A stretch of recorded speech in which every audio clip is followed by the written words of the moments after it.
নমস্কার বন্ধুরা, আমার ছোট্ট ইউটিউব চ্যানেল আর ডেলিজিকেতে তোমাদের সবাইকে স্বাগত। আশা করি সবাই ভালো আছো। আজকে আমি তোমাদেরকে একটা জব নোটিফিকেশন প্রোভাইড করবো। অনেকগুলি পোস্ট, টোটাল আলাদা আলাদা 14টা পোস্টে রিক্রুটমেন্ট হতে যাচ্ছে। কোথা থেকে নোটিফিকেশনটা এসছে? নোটিফিকেশনটা এসছে ডিস্ট্রিক্ট ডিসেবিলিটি রিহ্যাবিলিটেশন সেন্টার, মানে ডিআরডিসি, নর্থ ত্রিপুরা ডিস্ট্রিক্ট থেকে। ঠিক আছে, তো এখানে যে 14টা পোস্ট হবে বন্ধুরা, শুরুতেই বলে দিই পোস্টগুলি কন্ট্রাকচুয়াল বেসিস। তো এখানে পোস্ট আর স্যালারি, শুরুতেই আমি তোমাকে পোস্ট এবং স্যালারিগুলি বলে দিই, কারণ তারপর জুম করে কোয়ালিফিকেশনগুলি তোমাদেরকে একটু ক্লিয়ার করে দেখিয়ে দেবো। প্রথম পোস্টটা হচ্ছে ক্লিনিক্যাল সাইকোলজিস্ট, 24,600 টাকা তোমাদেরকে দেওয়া হবে। সিনিয়র ফিজিওথেরাপিস্ট 24,600 টাকা দেওয়া হবে।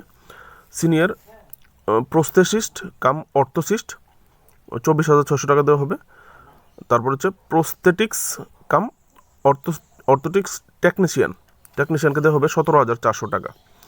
তারপর হচ্ছে audiologist and senior speech therapist 24,600 টাকা। তারপর হচ্ছে হিয়ারিং অ্যাসিস্ট্যান্স কাম জুনিয়র স্পিচ থেরাপিস্ট 17,400 টাকা।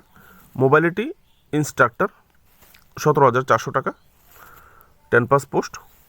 তারপর হচ্ছে মাল্টিপারপাস রিহ্যাবিলিটেশন ওয়ার্কার 17,400 টাকা।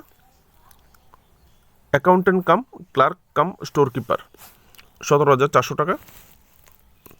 তারপর জুম করতে হচ্ছে attendant cum peon cum messenger class 8 pass post 11,400 টাকা। এরপরটা হচ্ছে vocational counsellor cum computer assistant 17,400 টাকা। তারপরটা হচ্ছে আর্লি ইন্টারভেনশন থেরাপিস্ট 17,400 টাকা।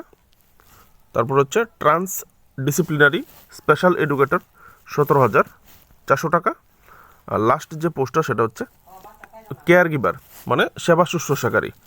এটা ক্লাস 8 পাস পোস্ট আছে, এখানে 7,500 টাকা মাসে দেওয়া হবে। চলো কোয়ালিফিকেশনগুলি দেখে নিই বন্ধুরা। এখানে কোনো কাস্টের জন্য কোনো পোস্ট রিজার্ভ নেই, সবগুলি পোস্টই আনরিজার্ভ। একটা পোস্ট রিজার্ভ আছে শুধু, এই যে ট্রান্স ডিসিপ্লিনারি স্পেশাল এডুকেটর যে পোস্টটা, সেটা রিজার্ভ আছে। কোন ক্যান্ডিডেটদের জন্য? সেটা রিজার্ভ আছে এসটি ক্যান্ডিডেটদের জন্য। ঠিক আছে, এই যে ট্রান্স ডিসিপ্লিনারি স্পেশাল এডুকেটর যে পোস্টটা আছে সেটা এসটি ক্যান্ডিডেটদের জন্য রিজার্ভ আছে, মনে রাখবে 13 নম্বর পোস্টটা। চলো শুরু থেকে একটু কোয়ালিফিকেশনগুলি, পোস্ট আর কোয়ালিফিকেশনগুলি দেখে নিই বন্ধুরা। তোমরা চাইলে নিউজ পেপার থেকেও দেখতে পারো, নিউজ পেপারও দিয়েছে। ঠিক আছে, আমিও তোমাদেরকে নিউজ পেপার থেকেই করছি। এখানে দেখো, ওয়েবসাইট অনেক খোঁজার চেষ্টা করেছি, পাইনি, তো নিউজ পেপার থেকেই তোমাদের জন্য করে দিচ্ছি। এখানে দেখো ক্লিনিক্যাল সাইকোলজিস্ট, এখানে হচ্ছে কোয়ালিফিকেশান এমফিল ক্লিনিক্যাল সাইকোলজি অথবা professional diploma in clinical psychology. Second post senior physiotherapist, mandatory qualification একদম বিপিটি, ব্যাচেলার অফ ফিজিওথেরাপিস্ট। তারপর হচ্ছে সিনিয়র প্রস্থেসিস্ট অথবা অর্থোসিস্ট OH ক্যাটাগরি, এখানে bachelor in prosthetics and orthotics from any recognised institution.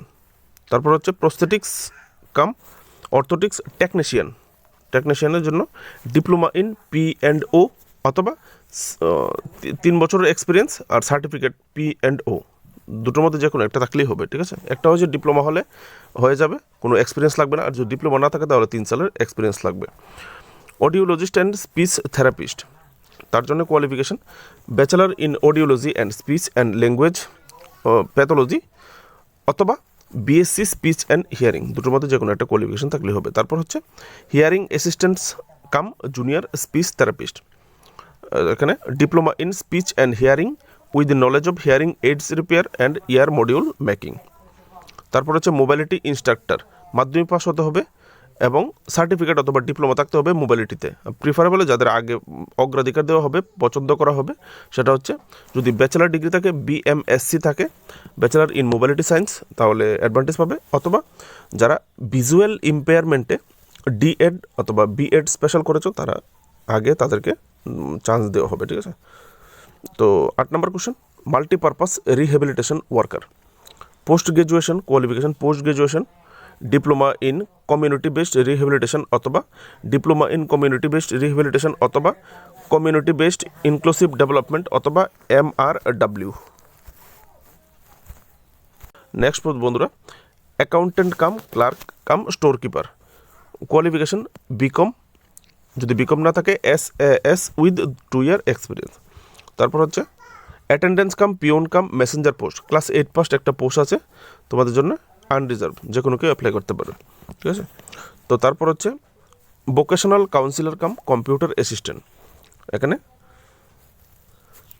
Diploma in vocational rehabilitation অথবা advance diploma in child guidance and counselling অথবা bachelor of rehabilitation science, যে কোনো একটা হলেই অ্যাপ্লাই করতে পারবে।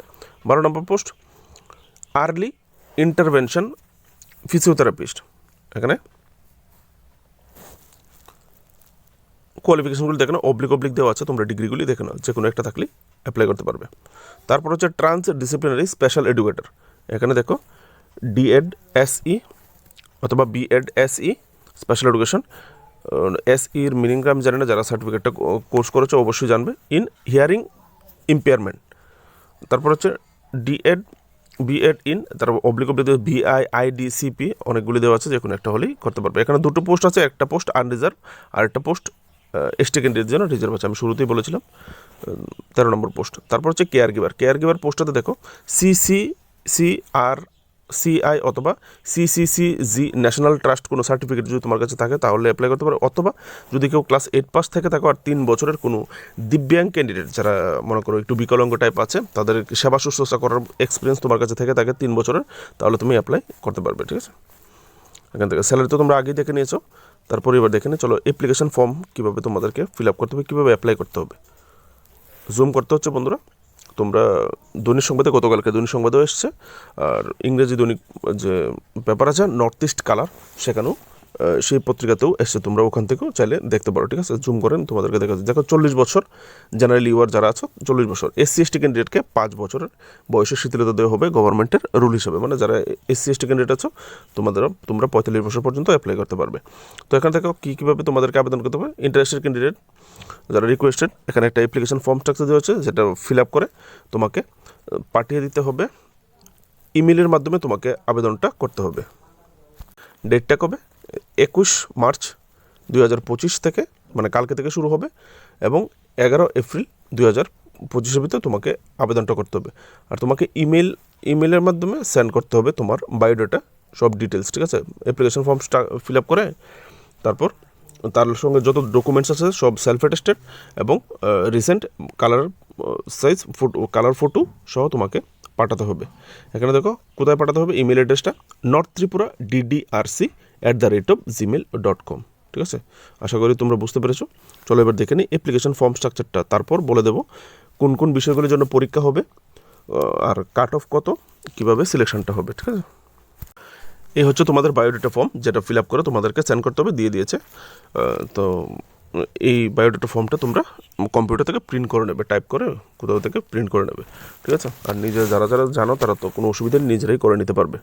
তো এখান থেকে দেখো subject prayer for the post of, তুমি যে পোস্টের জন্য অ্যাপ্লাই করবে পোস্টের নাম এখানে লিখবে, ডান দিকে একটা রিসেন্ট কালার সাইজ ফটোগ্রাফ তোমাকে এখানে লাগিয়ে দেওয়ার কথা বলা হয়েছে, রিসেন্ট ফটোগ্রাফ, ঠিক আছে।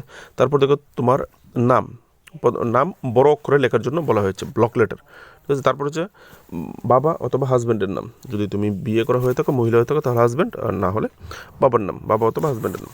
আর পার্মানেন্ট অ্যাড্রেস উইথ পিনকোড, 3 নম্বরে পার্মানেন্ট অ্যাড্রেস দেবে, তোমার আধার কার্ডের হিসাবে যে অ্যাড্রেস আছে সেটাই দিয়ে দেবে, ঠিক আছে। আর পিনকোড অবশ্যই দেবে পোস্ট অফিসে, আর অ্যাড্রেস প্রুফ সে আধার কার্ড দিলেই তো হয়ে যাবে, ঠিক আছে, বলা হয়েছে প্রুফ দেওয়ার জন্য অ্যাড্রেসের। তারপর হচ্ছে ডেট অফ বার্থ যেভাবে আমরা লিখি, আর তার জন্য অ্যাটাচ প্রুফ, তো মাধ্যমিকের অ্যাডমিট কার্ড অবশ্যই দেবে, আর বার্থ সার্টিফিকেট থাকলে অবশ্যই দেবে। ন্যাশনালিটি ইন্ডিয়ান, আধার কার্ড দিলে তো হয়েই গেল, ন্যাশনালিটি প্রুফ দেওয়ার জন্য বলা হয়েছে, তো আধার কার্ড বর্তমানে। তারপর হচ্ছে মেল ফিমেল, পুরুষ হলে মেল, মহিলা হলে ফিমেল। ওয়েদার SC/ST ইউআর, তুমি কোন ক্যাটাগরি এখানে লিখে দেবে, ঠিক আছে। ডট দেওয়া আছে দেখো মাঝামাঝি, ডটের ওই দিকে তোমাকে ফিল আপ করতে হবে, ঠিক আছে। তারপর হচ্ছে SC/ST যদি তুমি হয়ে থাকো তো অবশ্যই SC/ST সার্টিফিকেট দিতে হবে, যেন তুমি 5 বছরের যে রিল্যাক্সেশনটা সেটা যেন পাও। তারপর হচ্ছে কন্ট্যাক্ট নাম্বার, মোবাইলে অবশ্যই ভ্যালিড কন্ট্যাক্ট নাম্বার দেবে, যেন তোমাকে ফোন করে পাওয়া যায় দরকারে। আর ইমেল আইডি অবশ্যই দেবে, যেন তোমাকে ইমেল করতে পারবে, অ্যাক্টিভ জিমেল আইডি অবশ্যই দেবে, ঠিক আছে।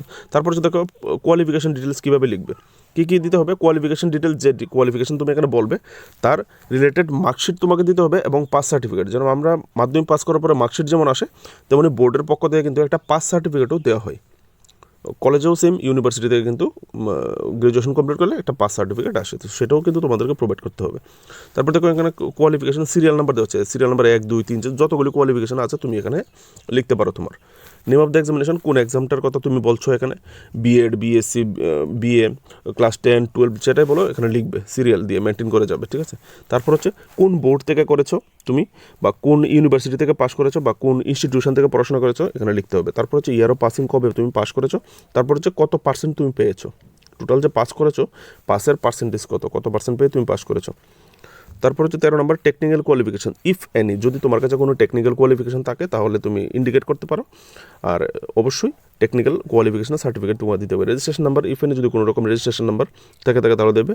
তারপর হচ্ছে এক্সপিরিয়েন্স, যদি কোনো রকম এক্সপিরিয়েন্স থাকে তাহলে সেটাও ইন্ডিকেট করতে পারো 15 নম্বর পয়েন্টে, কিন্তু রিলেটেড ডকুমেন্টস তোমাকে দিতে হবে। তারপর হচ্ছে ডিক্লারেশনে অবশ্যই তোমার নাম লিখবে, শ্রী শ্রীমতী ডক্টর, এখানে তোমার নাম হবে, ছেলে হলে শ্রী, মেয়ে হলে শ্রীমতী, আর ডক্টর যদি কেউ কোনো ডিগ্রি থাকে তাহলে ডক্টর লিখতে পারে, না হলে ঠিক আছে। তারপর হচ্ছে সন অফ, ডটার অফ, ছেলে হলে সন অফ, মেয়ে হলে ডটার অফ, আর যদি কারোর ওয়াইফ হয়ে থাকো তাহলে তারপরে এখানে যদি ওয়াইফ হয়ে থাকো কারোর তাহলে তোমার হাজব্যান্ডের নাম হবে সেকেন্ড কলামে, আর যদি না হয়ে থাকো তাহলে বাবার নাম হবে। তারপর নিচে ডেট অ্যান্ড প্লেস, তুমি কোথায় থেকে কবে তুমি অ্যাপ্লাই করেছো আর অ্যাপ্লাইয়ের প্লেস। তারপর হচ্ছে তোমার ডান দিকে তোমার ফুল সিগনেচার, ঠিক আছে, এখানে হচ্ছে full signature of the candidate. তো অ্যাপ্লিকেশন ফিল আপ এখানে শেষ হয়ে গেছে। তো তারপর হচ্ছে কীভাবে এবার কোন কোন পোস্টগুলির জন্য এক্সাম হচ্ছে, কীভাবে সিলেকশনটা হচ্ছে চলো দেখে নিই। এখানে বলা হয়েছে তুমি যদি বিকেল 5:30টার পর 11 এপ্রিল বিকেল 5:30টার পর অ্যাপ্লিকেশন তুমি সেন্ড করো তাহলে অ্যাকসেপ্ট করবে না। আর রিটেন এক্সাম হবে, টেকনিক্যাল এবং অ্যাডমিনিস্ট্রেশন যে পোস্টগুলি আছে সেগুলির জন্য রিটেন এক্সাম হবে এবং পার্সোনাল ইন্টারভিউ হবে। আর এখানে নন টেকনিক্যাল পোস্ট কোনটা, নন টেকনিক্যাল পোস্ট বলা হয়েছে attendant cum peon cum Messenger, একটা যে পোস্ট আছে সেই পোস্টটার জন্যে এখানে শুধু ইন্টারভিউ নেওয়া হবে, ঠিক আছে। এই পোস্টটা 8 পাস পোস্ট সম্ভবত বলেছিলাম কোয়ালিফিকেশন, তো অবশ্যই দেখেছো এই পোস্টটার জন্য শুধু ইন্টারভিউ হবে। এই পোস্টটার জন্য কোনো পরীক্ষা হবে না, বাকি সবগুলোর জন্য 20 মার্কের পরীক্ষা হবে, পরীক্ষা বেশি হবে না, ভয় পাবে না। 20 মার্কের পরীক্ষা হবে এমসিকিউ টাইপ, আর 5 মার্কের ইন্টারভিউ হবে, ঠিক আছে। তো এখানে দেখো এই 20 মার্কের যে রিটেন এক্সাম হবে এখানে তোমাকে কাট অফ মার্ক বলা হয়েছে 50% তোমাকে পেতে হবে, মানে 20-এর মধ্যে তোমাকে 10 পেতে হবে। যারা 10 পাবে 20-এর মধ্যে তাদেরকে ইন্টারভিউতে ডাকা হবে। যদি 10-এর কেউ 10 থেকে কম পায় তাহলে ইন্টারভিউতে ডাকা হবে না। দেখো পরীক্ষা কী বলা হয়েছে, exam date and venue will be inform in leading daily newspaper. Leading newspaper যেগুলি যেমন Syandan, Dainik Sambad, Tripura Times, Tripura Observer, North East Colour, যেটা আমি এখন তোমাদের যেখান থেকে নোটিফিকেশনটা দেখাচ্ছি, তো এইরকম লিডিং নিউজ পেপারে এই ডেট এবং ভেন্যু দেওয়া হবে বলে দেওয়া হয়েছে, কোনো ওয়েবসাইটে দেবে এরকম বলেনি, ঠিক আছে। পত্রিকা থেকেই তোমাদেরকে এই ডেট টাইমটা নিতে হবে, সেই জন্য তোমাদেরকে টাইম টু টাইম এগুলি ওয়াচে রাখতে হবে। রিটেন টেস্ট যেটা 5 মার্কের রিটেন টেস্টে কীভাবে হবে, সাবজেক্ট ওরিয়েন্টেড, মানে তোমার যে সাবজেক্টটা তুমি অ্যাপ্লাই করবে সেই বিষয়ের ভিত্তির থেকেই হবে, আর সঙ্গে একটু জেনারেল নলেজ রাখবে, ঠিক আছে। Post related question including general knowledge, সঙ্গে জেনারেল নলেজ থাকবে। তো যে পোস্টটা তুমি ভালো করে পড়াশোনা করো যেন 10 মার্ক পেতে পারো যদি অ্যাপ্লাই করবে। আর পোস্ট এখানে বলা হয়েছে the number of post maybe, মানে পোস্ট বাড়তেও পারে, আবার হোল রিক্রুটমেন্ট প্রসেসটাই ক্যান্সেল হয়ে যেতে পারে কোনো, তার জন্য তুমি কিছু বলতে পারবে না, ঠিক আছে। নো টিএড উইল বি গিভেন, তুমি পরীক্ষা বা ইন্টারভিউ যেতে গেলে তোমাকে কোনো টাকা পয়সা দেওয়া হবে না। তো বন্ধুরা যদি ভিডিও ভালো লাগে অবশ্যই লাইক শেয়ার করবে। যা ছিল এখানে তোমাদেরকে পুরো ইনফরমেশন আমি দিয়ে দিয়েছি। তো daily current affairs, Tripura current affairs, national international current affairs এবং অন্যান্য টপিকের উপর ভিডিওর জন্য অবশ্যই চ্যানেলটাকে সাবস্ক্রাইব করবে, প্লেলিস্ট তোমরা চেক করতে পারো, ঠিক আছে। Tripura current affairs, national international current affairs জন্য বেস্ট কারেন্ট অ্যাফেয়ার্স তোমরা এখানে পাবে। তো তোমাদের সবার জন্য শুভকামনা, বেস্ট অফ লাক, সবাই চাকরি পাও, লাইফ বানাও, রোজগার করো। Thank you.